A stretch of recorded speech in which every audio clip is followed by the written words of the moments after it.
This is one of my favorite speculative fiction books, and it is one of my least favorite covers. I think it's a terrible cover, but I won't go into rhapsodies about that. I'll just say, bulk. It's the kind of book cover that, okay, here I am rhapsodizing. It's the kind of cover that I pick a book up, I see a cover like that, I think, this is a very Mickey Mouse book. I'm not going to read it. It won't be any good. Which can be completely wrong. But it's just an inbred prejudice. And in this case, it is completely wrong.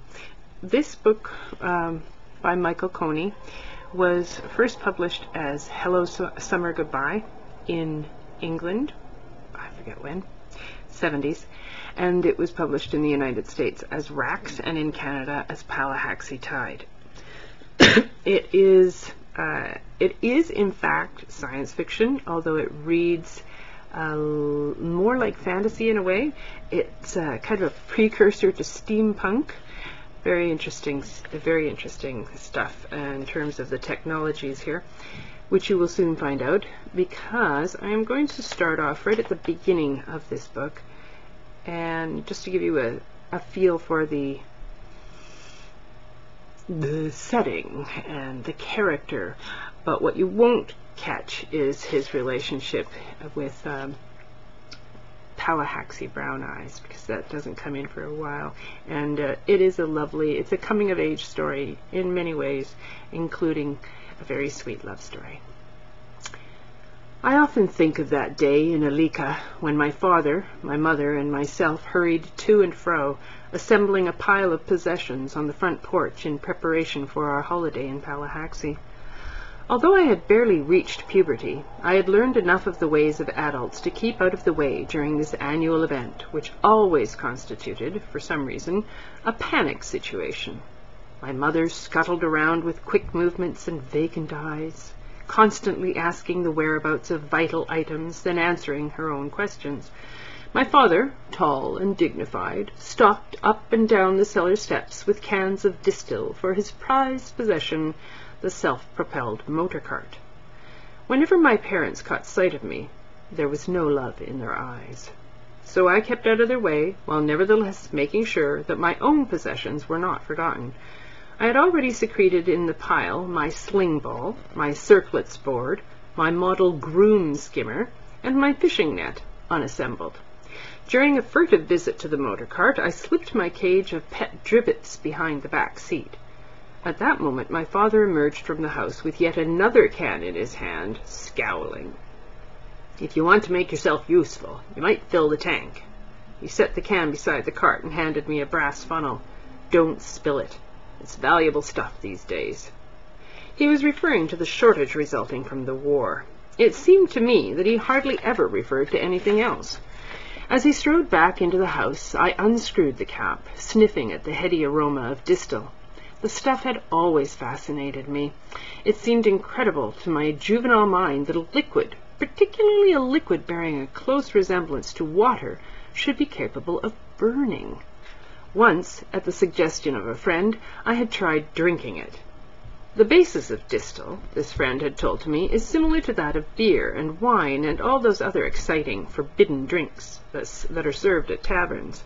So I crept down to the cellar one night, hugging a hot brick to keep the fear away, and opened a can and drank.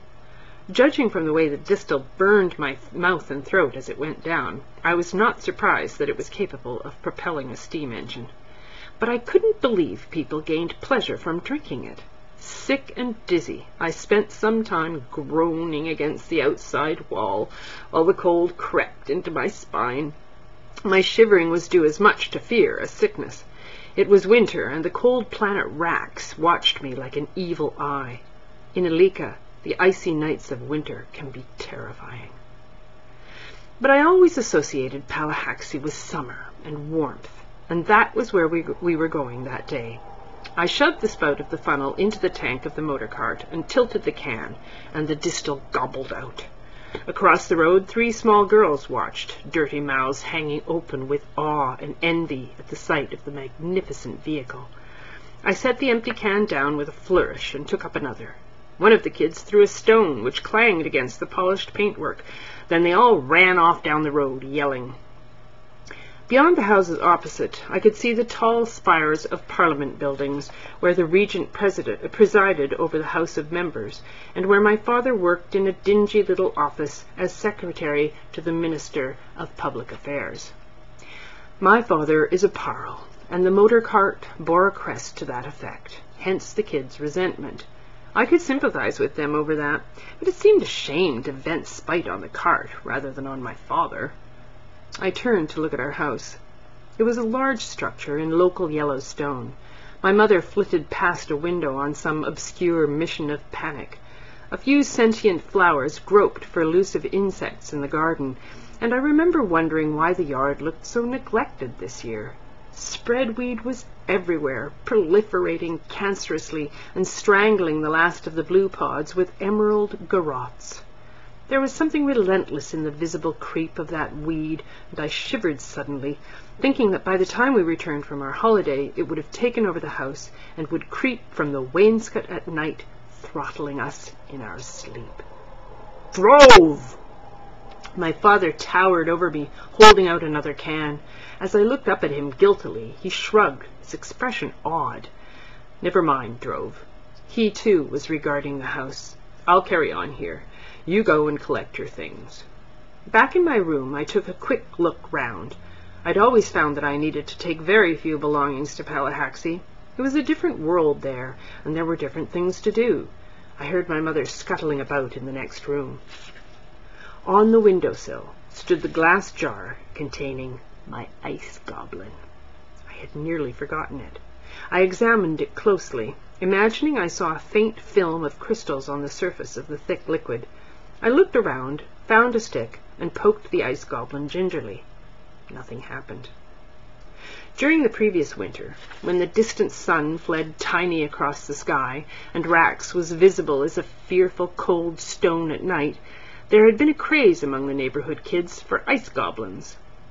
Like most such enthusiasms, it was not clear exactly how it started, but suddenly everyone had their glass jars full of saturated solutions, each day dropping in a little more of the strange crystals which came from the flat, marshy lands of the coast where the ice devils lived. "I hope you're not thinking of taking that awful thing with you," Mother exclaimed as I emerged from my room carrying the goblin. "Well, I can't leave him here, can I? He's almost ready." Sensing the fear in her voice, I elaborated. "I started him at the same time as Jolo down the street, and Jolo's goblin came alive 2 days ago and nearly had his finger off. Look!" I jiggled the jar under her nose, and she backed away. "Take that freezing thing away from me," she cried, and I stared at her in astonishment. I'd never heard my mother swear before. I heard my father coming and put the goblin quickly on a nearby table, turning away and busying myself in the corner with a pile of clothes. "What's going on in here? Was that you screaming, Fayette?" Oh, it's all right. Drove frightened me for a moment, that's all. It's nothing really, Bert." I felt my father's hand on my shoulder and turned reluctantly to face him. His cold eyes stared into mine. "Let's get this straight, Drove. You want to come to Pallahaxi, then you behave yourself, right? I've got enough to think about without you playing the fool. Go and carry things out to the cart." I always used to think it unfair that my father was capable of imposing his will on me by force. By the age of puberty, a person's intelligence is fully developed, and from that time on, he begins to go downhill. So it was with my father, I told myself resentfully as I loaded the motor cart. A pompous old fool, aware of his inability to defeat me intellectually, resorts to threats. In a sense, I had won the small battle. The trouble was that father was not aware of the fact. He moved to and fro from the various rooms to the porch, ignoring me as I struggled to keep pace, ineffectually, for the piles of boxes continued to grow. I gained some small satisfaction by dropping his things heavily into the luggage space in the cart, while placing my own stuff carefully on the spare seat. I found myself wondering why I liked to frighten my mother from time to time, and decided it was because, subconsciously, I resented her stupidity. She used her superstitions like weapons, brandishing them in argument like clubs of incontrovertible fact. We are all terrified of cold. Such a fear is natural, and no doubt evolved as a means of warning us against the night, and the winter, and the things cold can do to you. But Mother's fear of cold is unreasoning, and quite possibly hereditary. Whenever I press her on the subject, she purses her lips and says, "That is a thing I'd rather you didn't ask me ever, Drove."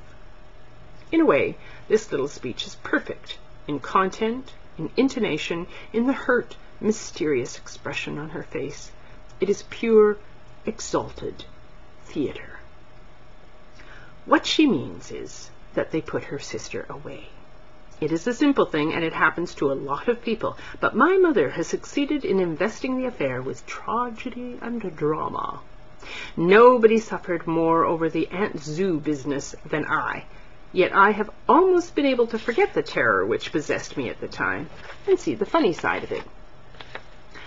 I always thought Aunt Sue had a thing for my father. Anyway, she persuaded him to lend her the motor cart, which was an achievement beyond anything my mother had accomplished.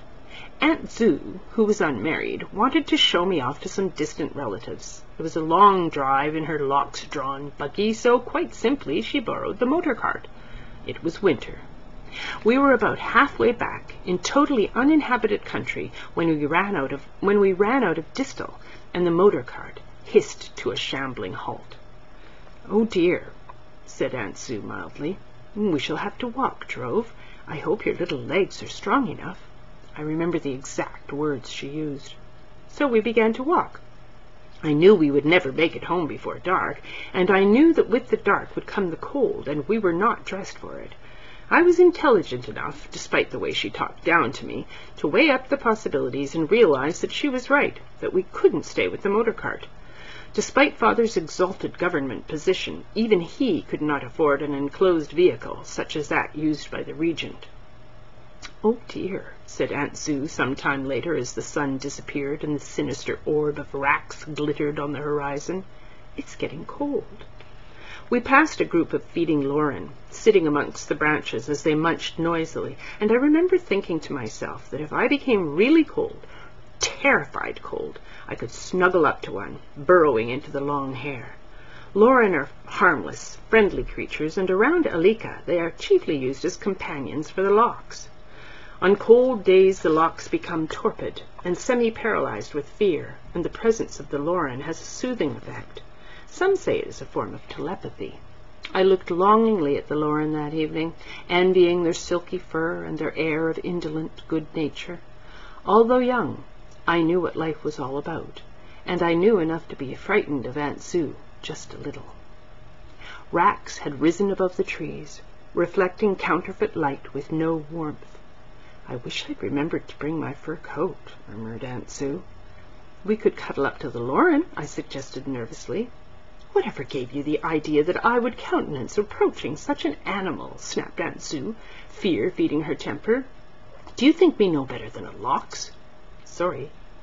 "Why are you walking on so fast? You must be warm in that coat. My clothes are so thin." I should have been as frightened as she. We were a long way from home, and despite my coat, the cold was beginning to bite like fangs. I stuffed my hands into my pockets and hurried on, not speaking.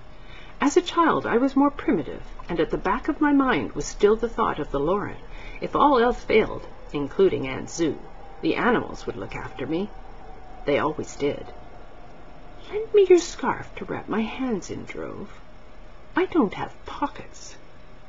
Well, I'm running out of time here, but I think you can see what is happening, and that he's going to be in a lot of trouble with Aunt Sue in a moment.